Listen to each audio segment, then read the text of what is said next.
what I have learned is that especially breast cancer is something that is easily preventable, and also early screening for breast cancer is going to do so much help when it comes to treatment as well.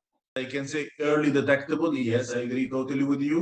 That what bothers you is that what I've said about the numbers, that about 40% of the cancers in females are actually breast cancer in females, but it worries you that actually the number one mortality also is related to breast cancer. It's not only because it's early detectable, it's only breast cancer. So this is something serious. Now, if you talk about the prevention, yes, obesity is one of them. So as a general guideline, how you go for prevention for cancer is very simple, is going for a healthy lifestyle. And we can summarize this healthy lifestyle by eating healthy food. It does not mean organic. We have to understand that. But it means healthy food, more vegetables, more fruits, less meats. Maintain your weight. Do not become overweight or obese, because these are the main things I discussed, that these are increases the risk of cancers, any type of cancer. Stop smoking. Stop smoking. This is number one. Stop smoking. Smoking should not be allowed, because it's not just cause lung cancer, but also you tell me, how would smoking affect breast cancer? Multiple studies have shown that smoking is related also to breast cancer. Last but not least is exercise. We should encourage people to stop the sedentary life and actually go for exercise. So many studies show that exercise would would decrease the risk of cancer incidence. So this is also important. And the last is the alcohol intake. Alcohol intake is also related to most cancers. It's also related to prostate cancer. You can imagine what is the relation of alcohol intake and prostate. So these are really questions that we do not know what to answer, but on observational studies show that these are the main risk factors. And if you take this into consideration, like exercise, healthy diet, maintain your weight, no smoking, no alcohol, you can prevent cancer, inshallah. You have mentioned something else, Dr. Muhammad, is the issue of the early detection. Yeah. And this is what we see now in the United States of America.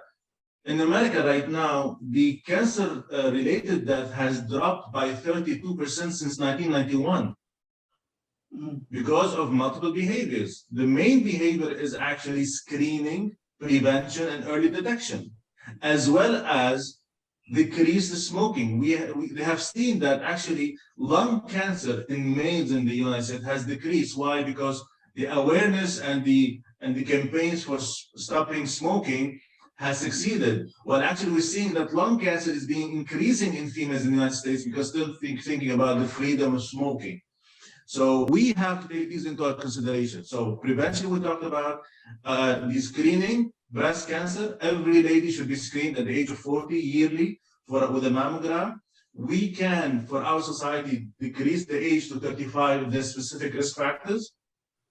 Colon cancer, every male and female should be screened for colon cancer for colonoscopy once every 5 years.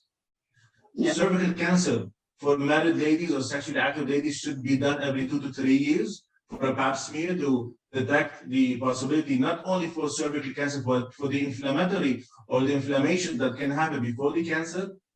Prostate cancer, every male should be tested with a urologist every year, starting the age of 50, with a lab test as well as a physical exam. And last but not least, the issue of the lung cancer.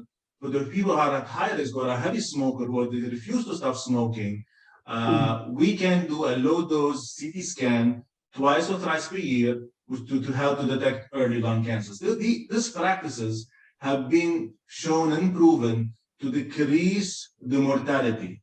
You do not decrease the incidence, but at least you can diagnose and detect the cancer at an early stage where you have a higher chance to cure the patient and increase the survival. People may think, I'm a healthy person, I don't feel anything wrong with me. Why do I need to go and do the screening once every year or once every 3 years or maybe 2 or 3 times a year if I'm a smoker? Now, this comes to the cost. I mean, not the monetary cost, but then how much less does it cost to detect cancer as in the screening process than to treat with it, in terms of how you think you're healthy and you think you have nothing wrong with you? I mean, how easier it is to detect it early and treat it early than in late stages? Guidance has showed and studies have showed that screening is much more cost effective than actually treating. You know, it may cost money on the global level, but it will cost a life and more money when you treat someone. So better that you detect early, because let's say a very simple example is the colon cancer. If you detect the colon cancer at an early age, all you need is to do surgery. You do not need to go for chemotherapy. This is just if you put aside that if the patient has an advanced stage and metastatic, he might have shorter survival because of the cancer. But even screening costs money, there's no doubt, and early detection can cost money. But treating these people who have developed cancer in an advanced stage will cost much more. As you can see, the drugs right now, the advances in the technology and the advances in the treatments cost a lot. Cost on the individual level as well as the government level. So it is preferable always to go for prevention. It is always preferred to go for early detection than wait to get the disease or advanced disease and then regret what happened. The other issue you have mentioned is if I'm healthy, why would I go for the screening? We have to understand that cancer goes at the gene basis. It's related to genetics. There's mutations happening with everyone. It increases with certain risk factors such as obesity. It increases with smoking, alcohol intake, sedentary life. It increases, let's say, in exposure to certain radiation or chemicals. But the basis of the cancer is on a gene basis. So even if you're healthy, does not mean you are not prone to develop cancer. No, but it is always think that keep yourself healthy and do the right thing to screen yourself to prevent further damage or any cancer having your life. And it's going to end up better for you in all cases. I mean, going for in that case, a surgery is much better than going for chemotherapy. I can see that. So chemotherapy, radiation therapy, and therapy that can last for 6 months to 1 year, you can end it by a surgery and the subject. So this is something that we should make awareness, and this is that I think we should end our summary by saying what we should do as future direction to our society, to our community. We have to focus on awareness. We have to let the people to know what cancer is. We should not let them be afraid of it.